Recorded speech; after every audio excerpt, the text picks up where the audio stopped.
রমজান মাসের শেষ শুক্রবার বিশ্বজুড়ে মুসলমানরা আল কুদস দিবস পালন করে।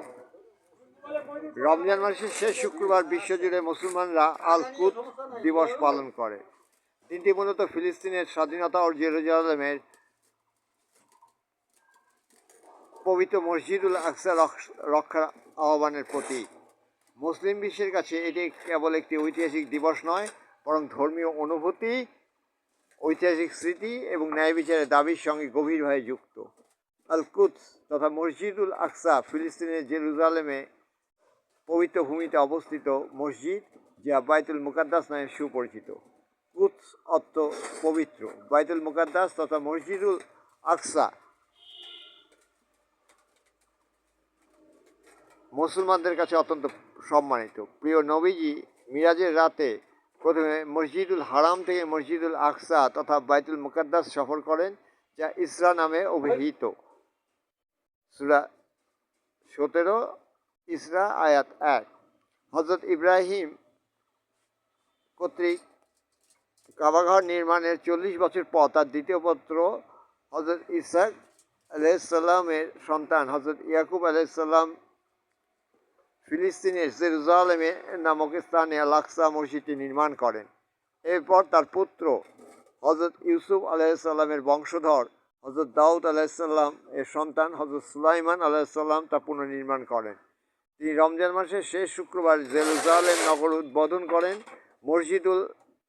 মানবজাতির প্রথম কিবলা কাবা শরীফ হলেও মসজিদুল আকসা বা বাইতুল মুকাদ্দাস নির্মাণের পর এটি কিবলা হিসেবে স্বীকৃতি পায়। ইসলামের প্রাথমিক যুগে মসজিদুল আকসা মুসলমানদের কিবলা ছিল। মহানবী মদিনায় হিজরতের প্রায় 1.5 বছর পর্যন্ত মুসলমানরা এই দিকেই মুখ করে নামাজ আদায় করতেন। পরে কিবলা পরিবর্তন হয়ে আবার কাবার দিকে নির্ধারিত হয়। এই ঐতিহাসিক ঘটনার স্মৃতিচিহ্ন হিসেবে মদিনায় মসজিদে কিবলাতাইন আজও বিদ্যমান ও বিরাজমান। হযরত ওমর রাদিয়াল্লাহু তাআলা আনহু এর খিলাফতকালে 648 সালে বাইতুল মুকাদ্দাস জেরুজালেম সহ পুরো ফিলিস্তিন সম্পূর্ণভাবে মুসলমানদের অধিকারে আসে। 1096 সালে খ্রিস্টান ক্রুসেডাররা সিরিয়া ও ফিলিস্তিন জবরদখল করেন। 1187 সালে মুসলিম বীর সুলতান সালাউদ্দিন আইয়ুবী পুনরায় জেরুজালেম মুসলমানদের অধিকারে নিয়ে আসেন। এরপর থেকে খ্রিস্টান ও ইহুদি চক্র ফিলিস্তিন ইসরায়েল রাষ্ট্র প্রতিষ্ঠার ষড়যন্ত্র করতে থাকে। এই উদ্দেশ্য বাস্তবায়নের জন্য ইহুদিরা তৎকালীন তুর্কি সালতানাতের শাসক আব্দুল হামিদ এর কাছে ফিলিস্তিনে বসতি স্থাপনের অনুমতি চায়। দূরদর্শী সুলতান তাদের দূরভিসন্ধিমূলক প্রস্তাবে রাজি হননি। 1917 সালে ইংরেজরা ফিলিস্তিনে অনুপ্রবেশ করে এবং 1920 খ্রিস্টাব্দে পূর্ণ প্রতিষ্ঠা করে। অল্প সময়ের মধ্যে ইহুদিরা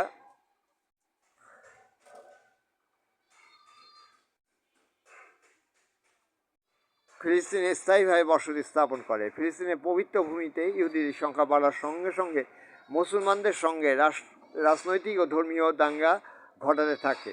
1948 সালে 15 মে বেলফোর ঘোষণার মাধ্যমে জায়নবাদী অবৈধ ইসরায়েল রাষ্ট্র ঘোষিত হয়। তখন থেকে মুসলমানদের প্রতি ইহুদিদের জুলুম, নির্যাতন ও অত্যাচারের মাত্রা বাড়তে থাকে, যা আজও চলছে। 1967 সালে অবৈধ রাষ্ট্র ইসরায়েল মসজিদুল আকসা জবরদখল করে। এরপর মুসলিম জনগণ স্বাধীনতা ও মুক্তিযুদ্ধের সূচনা করে। 1967 সালে 6 দিনের যুদ্ধ ও 1973 সালে রমজানের যুদ্ধের পর এর অচল অবস্থার সৃষ্টি হয়। 1978 সালে ক্যাম্প ডেভিড চুক্তি স্বাক্ষরের ফলে অধিকৃত ফিলিস্তিন ও নিপীড়িত বাস্তুচ্যুত মুসলিম জনগণের অবস্থা আরও কঠিন হয়ে পড়ে। ফিলিস্তিনের এই পরিস্থিতির প্রেক্ষাপটে 1969 সাল থেকে প্রতি বছর রমজান মাসের শেষ শুক্রবার আল কুদস দিবস পালনের প্রথা চালু হয়। বিশ্বের বিভিন্ন দেশে এই দিনে সমাবেশ, আলোচনার সংহতির মাধ্যমে ফিলিস্তিনের স্বাধীনতা দাবিকে স্মরণ করা হয়। এই দিবসের মূল উদ্দেশ্য হল মসজিদুল আকসার মর্যাদা রক্ষা, ফিলিস্তিনের জনগণ অধিকার প্রতিষ্ঠা এবং মুসলিম বিশ্বের ঐক্যের প্রয়োজনীয়তার কথা স্মরণ করিয়ে দেওয়া। রমজানের শেষ শুক্রবার পালিত আল কুদস দিবস তাই বিশ্বজুড়ে মুসলমানদের কাছে ফিলিস্তিনের প্রতি সংহতি প্রকাশের জন্য একটি প্রতীকী দিন হিসেবে বিবেচিত হয়, যে দিনটি মানুষকে স্মরণ করিয়ে দেয় জেরুজালেমের পবিত্র ভূমি আর তার ঐতিহাসিক গুরুত্বের কথা।